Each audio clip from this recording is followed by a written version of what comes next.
Hi everyone, in this video I want to explain how to use braid fishing line without messing up.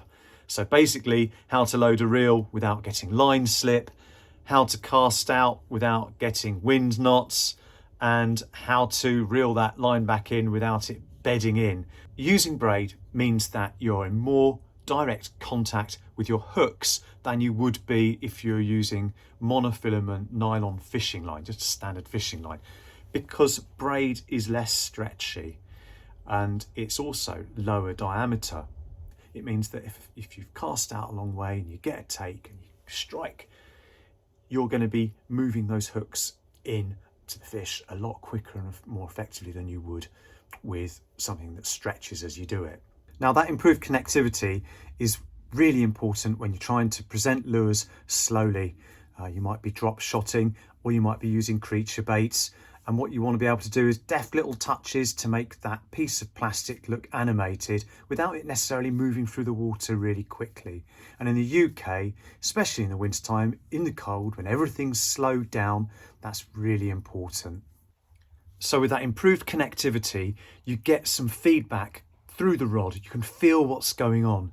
It also means that you can use lighter lures that are more realistic, because let's face it, a little creature bait or a fry is not going to weigh 15 grams, and a fish can wise onto that very quickly and reject it. From a diameter point of view, it means that when you cast out, you're going to have wind blowing against the line, water pushing against the line. With a lower diameter, it cuts through it all, so you don't end up with that big bow to try and straighten out before you set those hooks. So that's what I mean about being in better contact. So why aren't we all using braid? Well, let's talk about some of the disadvantages of braid. It's expensive and it is problematic in terms of managing line because it's so light. It can get tangled very easily. It can damage your rod tip rings without you realising it by digging a groove, especially if it's a cheaper rod. And it is not very durable to abrasion. So if you're fishing over stones or rocks or snags, if it rubs against anything, it becomes frayed very easily. And it can snap in strange places as a result of that. I've had it snap on down by the reel or after you've cast out. So yeah, it can be quite problematic. It can also cut into fingers if you get it stuck and you try and pull on it. And actually playing fish at short range on braid with barbless hooks can be slightly more difficult because you don't have any give in the fishing line. With monofilament, you've got that stretch, and if a fish shakes its head, some of that is absorbed by that fishing line. So it's not the answer to everything. So the thing that's brought this video about is that a guy I'm working with has asked me to load his bait casting fishing reel up. There really isn't that much to worry about. You just need to make sure you put it on in such a way that you don't get line slip. It's easier to show you with a fixed spool reel, to be honest. If I turn the handle and the bail arm goes around, it's laying on the line on the reel beautifully. Now, if I do that under tension, what happens? That knot is actually spinning round with it. And instead of the line going on the reel, the line itself is spinning round on the spool. And with braid, because of its non-stretch properties, it doesn't grip. That can happen even when you've loaded the entire spool up. If that happens, it's a case of starting all over again. If it happens after you've cast out and hit a snag or a fish, there's a real problem. You're gonna have to bring it in by hand. To avoid line slip, the easiest way to do it with a bait caster I've found is just to go through the holes that you'll see in the middle here.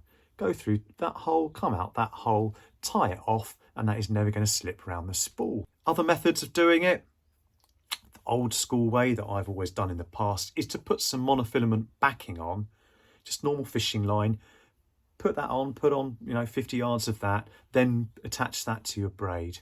Sometimes people might choose to use a little bit of electrical tape just to smooth things off, so that braid sits on the electrical tape, not the monofilament fishing line. Up to you. Now the big one, wind knots. It's caused when the line accelerates off that reel faster than the speed that your lure is travelling at. Consequently, you get slack. Slack is the problem, not wind.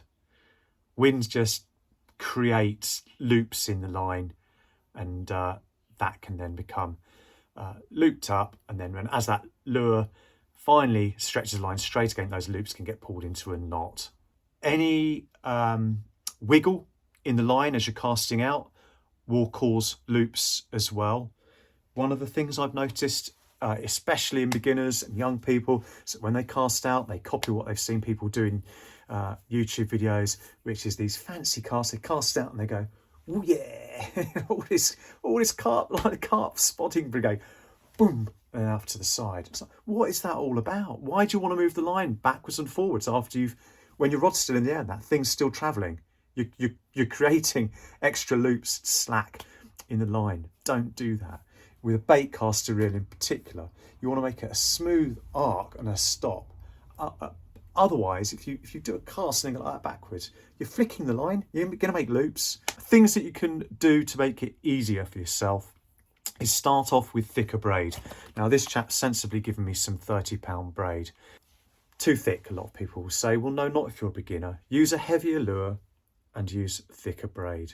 If you're going to use a really light lure and you're into ultralight lure fishing, then still use a slightly heavier lure for the braid. It's about balanced tackle, and I'll do a separate video on that. Right, so let's get that braid onto his reel, and I'm going to show you how I do that. Might seem obvious, but it takes us nicely onto the third and final problem, and that's line digging in. You need to make sure that line goes on tight. It's advertising itself as being strong, smooth and sensitive. Suitable for fresh and salt, excellent stretch resistance. Yeah, that's what you'd expect. Extra low friction coefficient to avoid the fuzz. So what they mean by that is that the braid is not likely to become chaffed. So it's quite resilient, and that's the material, PE. Can be used in rocky and snagged water area. Well, I'd actually argue against that. If you're fishing in rocky, snaggy areas, you're much better off using fluorocarbon or copolymer, just normal standard fishing line. Okay, so let's put that straight onto the spindle that I use for loading up.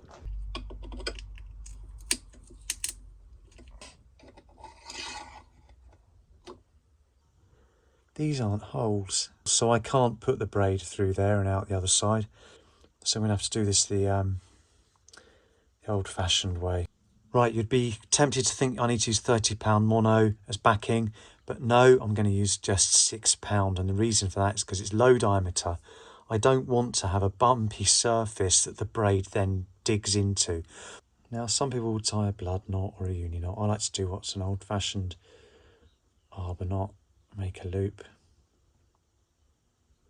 Not sure if you can see that, and then go around the whole lot 3 times and pull tight. I can just bed that down then by pulling. To make sure it goes on tight, I'm going to pinch the line just above the reel as it comes on. Okay, you can see where the lines are connected to the braid. Nothing fancy. I've just done a loop knot in the mono and done a uni knot onto the mono. The reason why that's not important is because there's never going to be any pressure transferred from the braid onto the mono.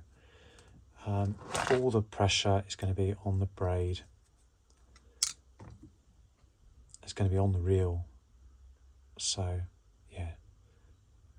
Let's just trim that down. You need this line to go on under tension. The best way to do that is with a cloth. You want to make sure it's nothing too abrasive, because anything rubbing on that braid is going to potentially make it fray. I like to use a wet cloth. It dampens the braid without soaking it, and it reduces the friction whilst allowing you to keep on tension. I'm just putting a decent amount of tension on there so that it's going on tight. And I'm going to do probably about 100 yards. So he's still got 200 yards left on his spool to use on another day. It just needs to be tight.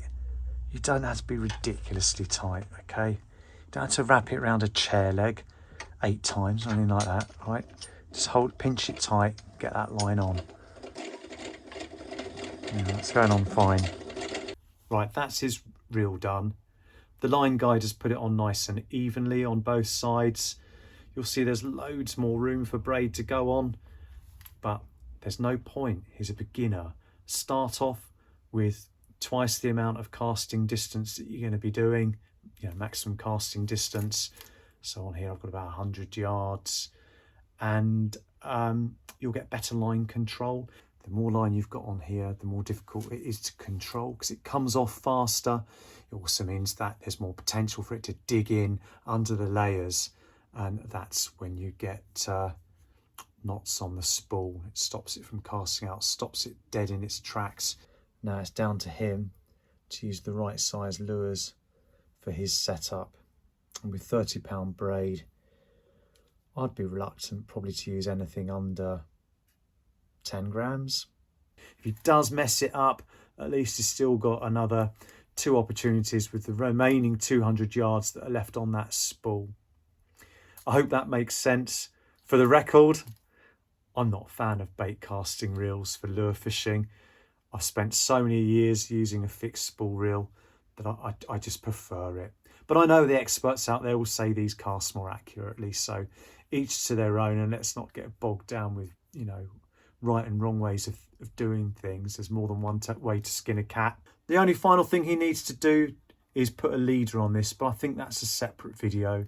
Very rarely do I fish braid straight through to a trace. I'll normally have a rubbing leader or an FG knot going through to, I don't know, twice the rod length of mono or fluoro, then down to a wire trace. But each their own. There's more than one correct way of doing things. I've got friends that go straight to the trace. But that's the beauty of fishing, isn't it? There's an element of learning there that's to be done yourself. Thanks for watching, and I shall catch you next time.